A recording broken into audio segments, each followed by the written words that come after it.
आता ये न्योते की दरकार इसलिए थी कि आ जाए एक बार, फिर छत पर खड़े होकर लहरा देंगे कार्ड, कहेंगे हमने ठुकरा दिया। क्या इस शिक्षा से राम को क्यों ढूंढा जा रहा है? क्या अगर कोई 22 तारीख को गया तो राम 23 को ढूंढते तो आपको दिक्कत नहीं थी, राम की विरोधी हो गए? ऐसा है क्या? सिनेमा में काम करो, कसम से सारे सिनेमा वालों को छुट्टी कर दोगे। ऐसा ड्रामा आप लोगों को कौन कर सकता है? कब तक चलाओगे भाई? अच्छा सोमनाथ में तो किसी शंकराचार्य की जरूरत नहीं थी, कबड्डी। नमस्कार दोस्तों, आपका बहुत बहुत स्वागत है एक और नई डिबेट वीडियो में। दोस्तों, इंडिया अलायंस जो बना है ये मोदी जी के विरोध के चलते बना है और ये मोदी जी के किए हुए किसी काम की तारीफ तो करेंगे या नहीं, लेकिन विरोध हमेशा करते रहेंगे, ये बात सभी को पता ही है। तो दोस्तों, राम मंदिर का न्योता इन्हें मिला तो ये ठुकरा रहे हैं, अगर नहीं मिला होता तो ये आसमान सिर पे उठा लेते और न जाने क्या क्या प्रलाप करते रहते।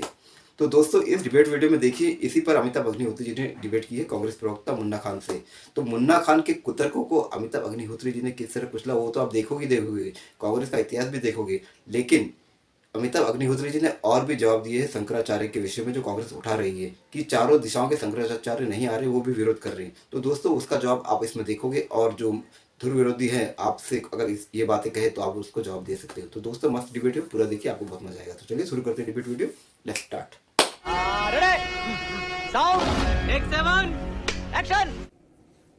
अगर मान लीजिए, जैसा मैं आरंभ में कह रहा था, सोनिया जी से लेके खड़गे, अधीर रंजन चौधरी, ममता बनर्जी, मायावती, अरविंद केजरीवाल, अखिलेश यादव, लालू प्रसाद यादव, नीतीश कुमार, इन किसी को न्योता नहीं जाता तो किस कदर तांडव हो रहा होता, कोहराम हो रहा होता कि भाई न्योता क्यों नहीं आया? केवल उधर ही न्योता जाएगा क्या? पक्षपात हो रहा है, राम सबके है। क्या न्योता इसलिए मांगा जा रहा था, या न्योते की दरकार इसलिए थी कि आ जाए एक बार, फिर छत पर खड़े होकर लहरा देंगे कार्ड, कहेंगे हमने ठुकरा दिया? क्या इस शिक्षा से मांगा जा रहा था न्योता? क्योंकि जहां हमको जाना ही नहीं, मान लीजिए, वहां का न्योता भी क्यों मांगे? नहीं, जब जाना नहीं तो न्योता क्यों मांगे?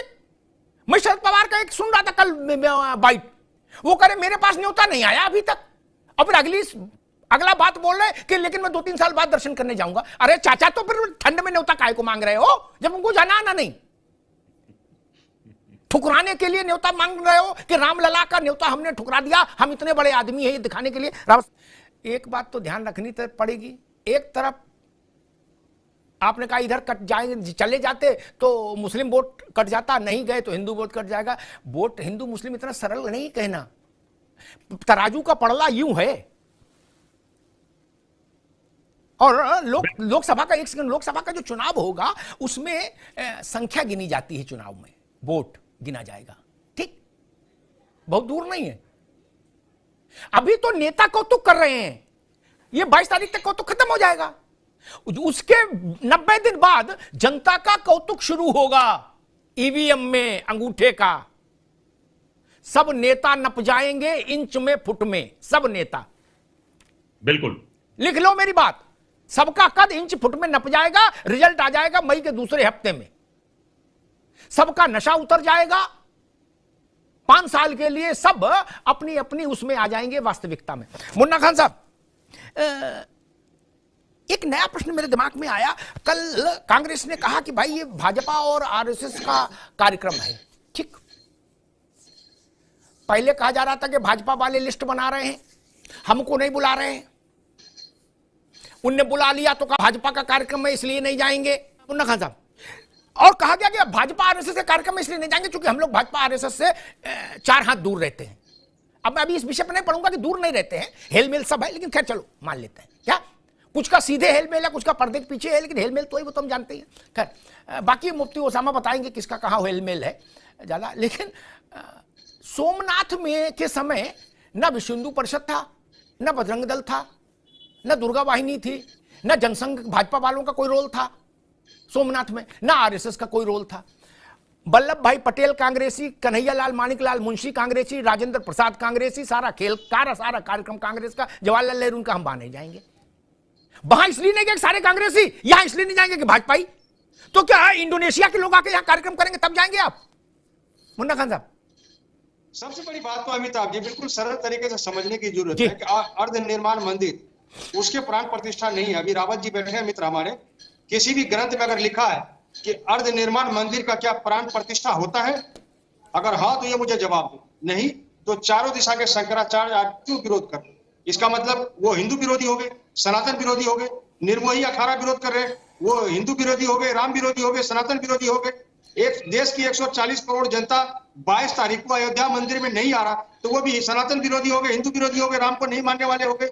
एक बात। दूसरी बात, जब हमें पता है रामायणों में लिखा है कि कण कण में राम बसते हैं, घर में, पानी में, जल में, आकाश में, घर में, ऑफिस में, हर जगह राम बसते हैं, तो मैं ये पूछना चाहता हूँ कि 22 तारीख को ही राम को क्यों ढूंढा जा रहा है?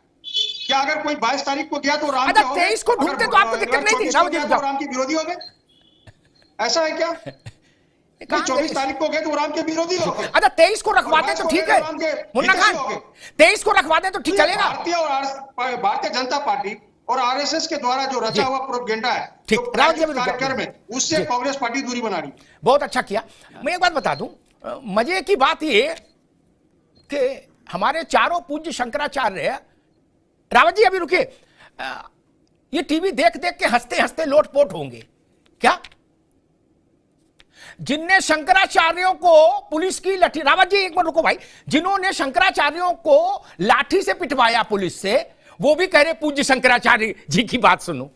जय हो, मेरे लिए यही सनातन का सूर्योदय है, प्रणाम सबको।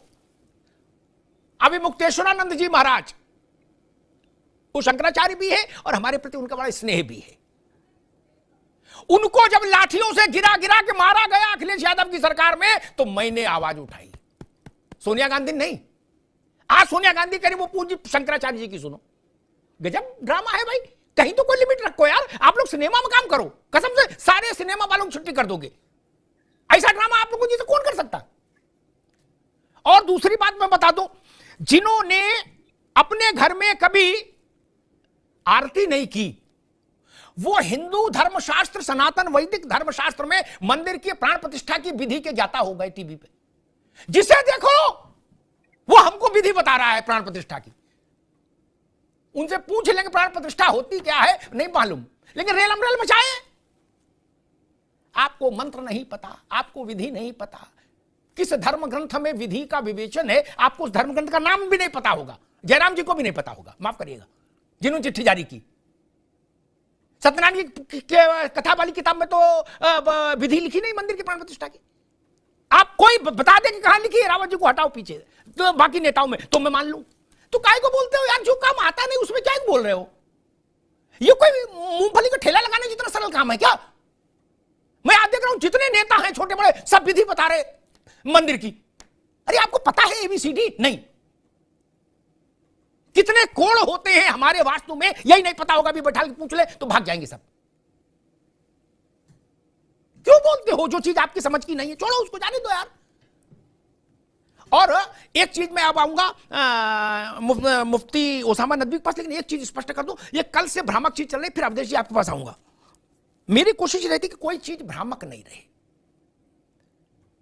4 मान्य शंकरपीठ हमारी, उनमें 2 शंकराचार्यों के पत्र मैंने पढ़े। क्या भाजपा ने पढ़े नहीं पढ़े, भाजपा वाले जाने, मैंने पढ़े। श्रृंगेरी के पूज्य शंकराचार्य का, ये कांग्रेस के लोग ध्यान से सुन लें, ये झंडा लिए घूम रहे कल से, और शारदा पीठ के 2 मान्य शंकराचार्यों के पत्र मैंने पढ़े। मैं उन पत्र को उद्धृत कर देता हूं एक कॉमन भाषा में, सामान्य भाषा में, क्योंकि वो तो बहुत संस्कृतनिष्ठ भाषा है, वो तो समझ नहीं पाएंगे लोग।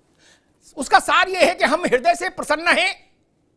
500 वर्षों के संघर्ष के बाद भगवान राम का मंदिर बन रहा है। देश के लिए प्रसन्नता और गर्व की बात है, सनातन के लिए गर्व की बात है। हमारा आशीर्वाद है सभी भक्तों के लिए, और हम चाहेंगे कि अधिक से अधिक संख्या में भक्त अयोध्या जाएं और भगवान रामलला का आशीर्वाद ग्रहण करें। ये भारत के 2 शंकराचार्यों के पत्र मैंने पढ़े।